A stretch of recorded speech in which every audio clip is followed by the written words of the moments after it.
Hey guys, how's it going? How to activate Bluehost's anti-spam tools. So first of all, go ahead to the official website and select the best plan, basic plan, or choice plus, or online store, and pro. Right? And if you want to get the best plan, please visit the link in the description box. So now what you're gonna do, we're gonna go ahead to the official website, right? And basically what we're gonna do, we're gonna go ahead and log into our Bluehost account manager, right? And then click email and office on the left hand or left navigation menu, and then choose click the cPanel email, and then click or choose spam filter, and then click continue, right? And then you will be taken to cPanel where you can manage the settings for spam filters, right?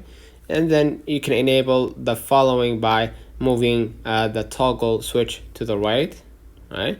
Process new emails and mark them as spams, and move new spams to a separate folder like spam box, okay? And automatically delete new spam, auto delete if you want to, okay? And basically, to disable the settings mentioned above, move the toggle switch to the left. So, that's one of the comments of this video. Hope to. Don't forget to like and subscribe. Thank you for watching.